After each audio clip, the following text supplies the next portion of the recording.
Hello, Derek. Thanks for spending this time with me. I'm Annie. I'll be your interviewer. I understand you are applying to IDTech Camp as a camp counselor and instructor for this upcoming summer. So, why don't you tell me a little bit about yourself? I'm a first year at UC Santa Barbara, and I'm a CS major, and I've been coding since I was a child, and that's why I'm trying to pursue it. And right now, like my main focus is trying new things out in terms of what I want to do as a CS major. Like I'm trying out cybersecurity stuff, web development stuff, and just seeing what I like. Yeah. Okay, great.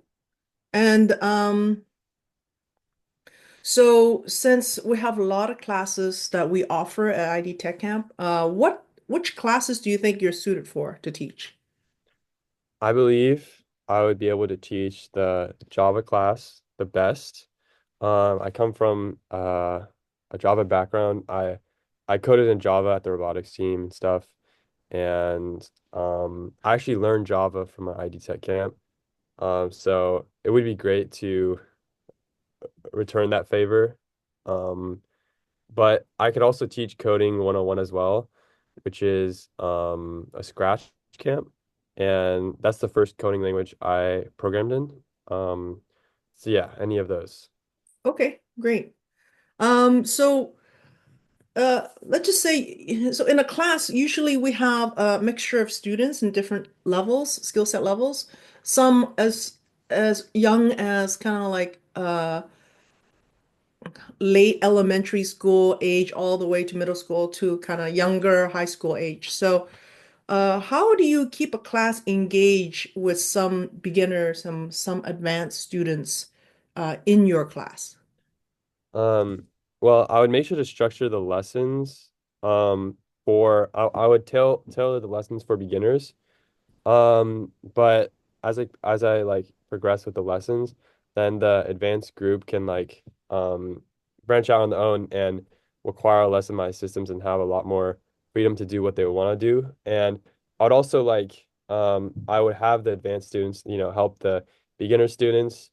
And lastly, like I would create like I would give challenging tasks to the advanced students. Actually, I would give challenging tasks to the whole group. Just so like both the beginner and advanced can see what the challenge is. And then, but the advanced group would be the ones doing these challenges as beginners wouldn't they wouldn't grasp the concepts yet. So they wouldn't be able to do it yet. So I that's see. how I would tear the groups. So it would give everyone an equal opportunity um to try out these problems or these tasks. Okay. Now, how would you handle a situation when parents is taking notes, writing code, or otherwise doing the work for the student? Um I would I would kindly tell the parent that the purpose of the camp is for the students to do it themselves, and that's the best way for them to learn. But like I would also appreciate their support in helping their their student. Um, but yeah, I would ask them to have their student do the work independently first and then ask for help. Okay, great.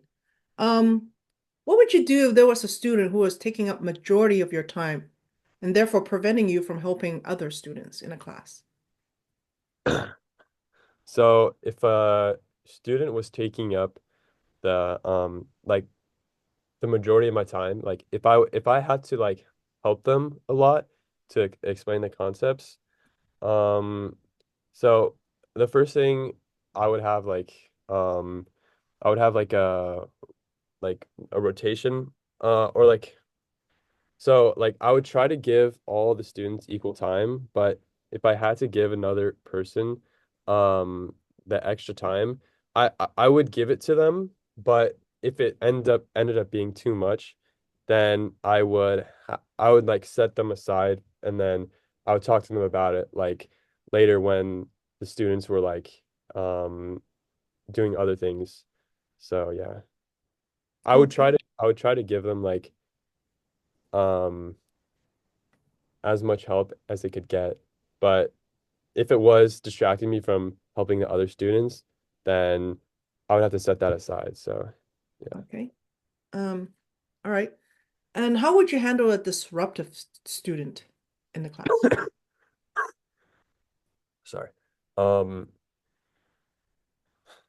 I would so I would if they're being disruptive in during the lesson, then I would have to talk to them and saying like I would make it clear that this behavior is not allowed.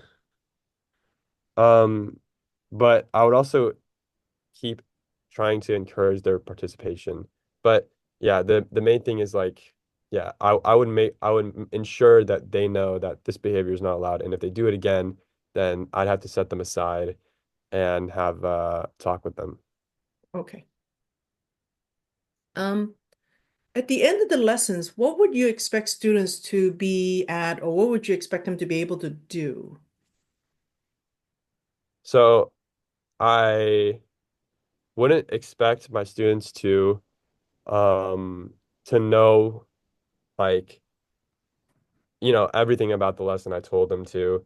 In fact, I actually wouldn't expect them to know like almost all of what I taught them, just as like a basis. But with practice, then they can improve and actually learn because that's the best way of learning. And yeah, I can help them through the practice. But yeah. Okay, great.